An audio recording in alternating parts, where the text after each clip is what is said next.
राधे राधे दोस्तों, एक बार फिर से स्वागत है आपका हमारे YouTube चैनल पर। मैं हूं संदीप शर्मा, मेरे साथ में आज दीपक है। आज हम लोग, जैसा आप हमारे पीछे देख रहे हैं, आज हम लोग आए हुए हैं भांडीर वन। भांडीर वन माड़ तहसील में पड़ता है। मथुरा से लगभग 30 किलोमीटर की दूरी पर है और वृंदावन, यमुना के इस पार भांडीर वन है और यमुना के उस पार वृंदावन है। वृंदावन से देखा जाए तो लगभग 12 या 15 किलोमीटर की दूरी पर है। जी। तो आज हम लोग वहीं आए हुए हैं, भांडीर वन के दर्शन करेंगे। भांडीर वन के बारे में बताते हैं कि भांडीर वट नाम का एक वृक्ष है यहाँ पर, जहाँ पर राधा और कृष्ण की, श्री राधा और श्री कृष्ण भगवान की ब्रह्मा जी ने साक्षात खुद शादी कराई थी। तो आज इसके बारे में जानेंगे, यहाँ के लोगों से बात करेंगे। बने रहिए हमारे साथ, वीडियो देखते रहिए। आइए आज का वीडियो शुरू करते हैं।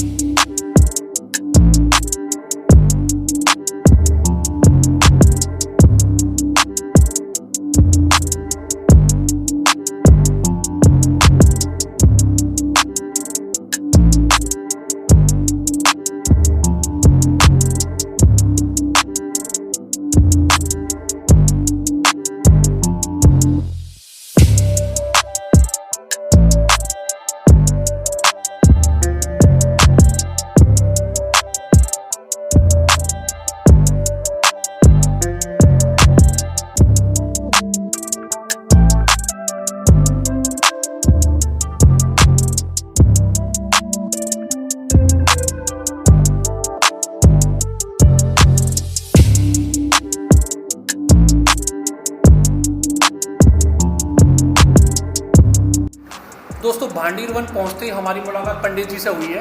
पंडित जी से जानेंगे मंदिर के बारे में। एक्चुअली ये जो आप सामने जो दर्शन देख रहे हैं राधा रानी और श्री कृष्ण भगवान के, ये भांडीर वन का मेन मंदिर है। इसी मंदिर के दर्शन सब लोग करते हैं। और एक भांडीर वट है यहाँ पर, है ना, एक भांडीर वट है, वहाँ के भी दर्शन आप कराएंगे। पंडित जी से जानते हैं कि यहाँ की क्या कथाएं हैं और क्या यहाँ की मान्यताएं हैं। आप इस स्थान पर बैठे हो, यह स्थान का नाम है भांडीर वन। शास्त्रों पुराणों में भांडीर वन की राधा कृष्ण की मुख्य रूप से 5 लीलाओं का वर्णन मिलता है। सर्वप्रथम लीला, यहाँ पर राधा कृष्ण की शादी लग्न ब्रह्मा जी ने कराई है।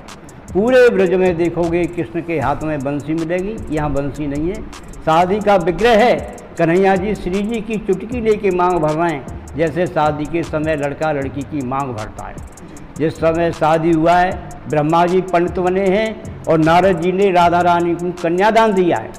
दूसरी कथा, यहाँ पर घनघोर मुंजट वन था, जिसको मूंज का जंगल कहते हैं। तो कृष्ण भगवान गाय बछड़ों को मूंज वन में चरा रहे थे, तो राक्षसों ने आग लगा दी है। तो कृष्ण भगवान ने अपने मुख से अग्निपान आग को पिया है, जिसको दावा अग्निपान लीला कहते हैं। तीसरी लीला, यहाँ पर दुर्वासा ऋषि का आश्रम था। दुर्वासा ऋषि ने इसी स्थान पर तपस्या की थी। यहाँ पर दुर्वासा ऋषि को कृष्ण की सखियाँ मथुरा से भोजन कराने आ रही हैं, तो कृष्ण भगवान से पूछती हैं, भैया मार्ग में यमुना मैया पड़ेगी, हम कैसे पार होंगे। कृष्ण ने बोला, यमुना मैया से कह देना, अगर कृष्ण अखंड बाल ब्रह्मचारी योगी हैं तो यमुना मैया तू हमको रास्ता दे। यमुना मैया ने रास्ता दिया है। और दुर्वासा ऋषि को भोजन कराने के बाद में मथुरा जा रही हैं, तो दुर्वासा ऋषि ने बोला है, यमुना मैया से कह देना, अगर दुर्वासा ऋषि केवल दूब घास का ही आहार भोजन करते हैं तो यमुना मैया तू हमको रास्ता दे। यमुना मैया ने रास्ता दिया है। चौथी कथा, यहीं पर भांडीर वन में दाऊ जी ने प्रलंबासुर नाम का राक्षस था, उसका वध किया है। और 5वीं कथा, सामने वट वृक्ष है। शास्त्रों के अनुसार इस वट वृक्ष की 1 किलोमीटर की चारों परिधि में शाखाएं थीं। दोपहर का भोजन ग्वाल बाल इसी स्थान पर किया करते थे। जमुना नदी यहाँ से पास में ही है, तो ये शाखाएं इतनी विशाल थी कि पुल बैराज का काम किया करती थी।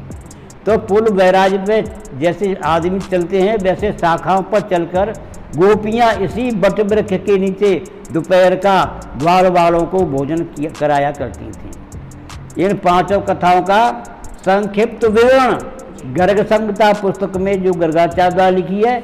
गर्गाचार्य जी वासुदेव जी के कुल पुरोहित थे। अगर इन सारी कथाओं को विस्तार से पढ़ना है तो 18 पुराणों में एक पुराण है ब्रह्म वैवर्त पुराण, गीता प्रेस गोरखपुर का, उसमें भांडीर वन की सारी कथाओं का विस्तार से वर्णन है।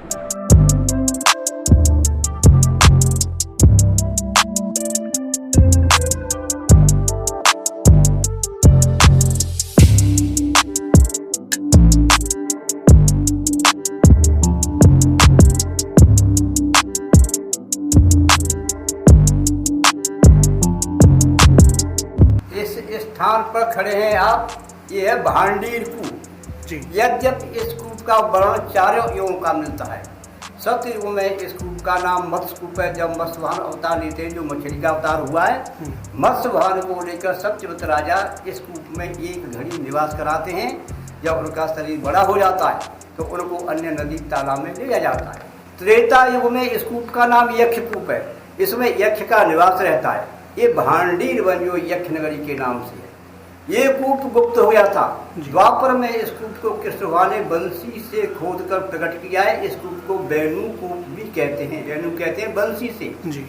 कंस का चचेरा भाई था बच्छासुर राक्षस, जी। जो बछड़े का रूप धारण करके यहाँ कृष्ण के गाय बछड़ों में मिल गया था। कृष्ण भगवान ने उसका वध किया है। कृष्ण भगवान को जो गौ हत्या का दोष लगा है, तो कृष्ण भगवान ने सारे तीर्थों का आह्वान किया है। ये यमुना नदी किनारा है। कृष्ण भगवान ने बंसी मारी है, पूरा प्रकट हो जाता है, कृष्ण भगवान उसमें विराजमान हो जाते हैं। सारे तीर्थ अपना रूप धारण करके सुंदर कलशों में जल डाकर कृष्ण को स्नान कराते, तो उनका पाप दूर होता है। इसके बाद में कृष्ण भगवान ब्रजवासी गोपी ग्वाल सखा को भंडारा देते हैं। भंडारे से भांडीर वन हो जाता है।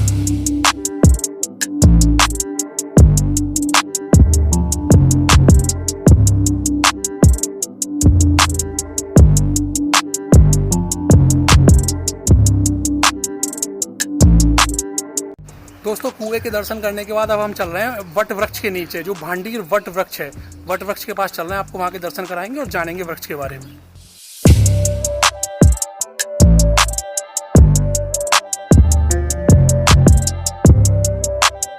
दोस्तों भांडीर वन हम लोग, जैसे अभी हमने आपको बताया था, भांडीर वन हम लोग पहुंच गए हैं। तो भांडीर वट वृक्ष के हमने दर्शन कर लिए। यहाँ पर पंडित जी हैं, हम उनसे बात करेंगे, जानेंगे कि पेड़ की मान्यता क्या है, पेड़ का इतिहास क्या है। देखो, इस स्थान का नाम है भांडीर वन जी। और जिस जगह पे आप हो जी, ये भांडीर वट जी।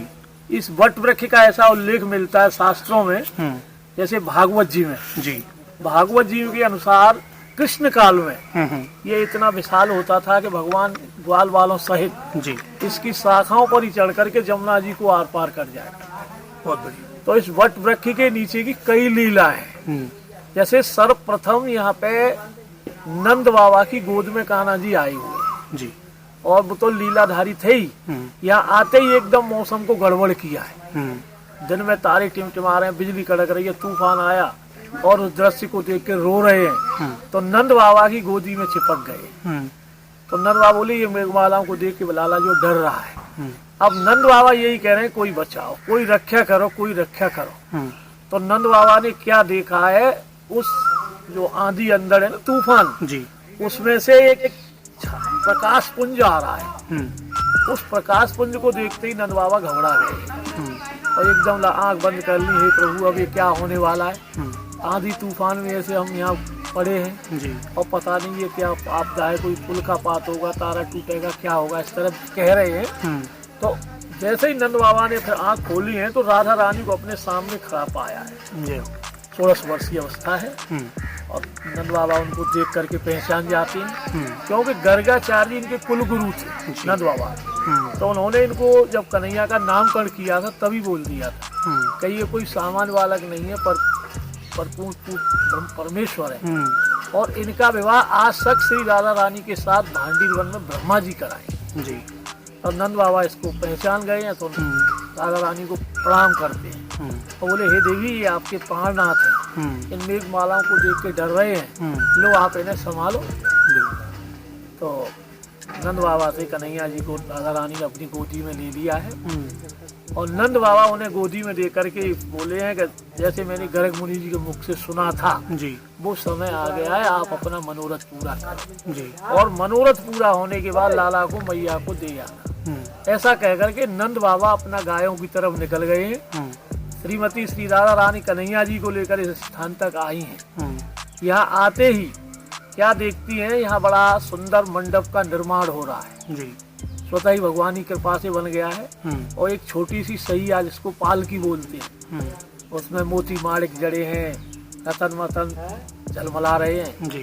उसमें तो राधा रानी ने आते ही कन्हैया को सैया में, मतलब कन्हैया जी को सैया पे सुला दिया है और ब्रह्मा जी का आह्वान किया है जी। क्योंकि ब्रह्मा जी ने 68,000 वर्ष पुष्कर में जाके तपस्या करी है।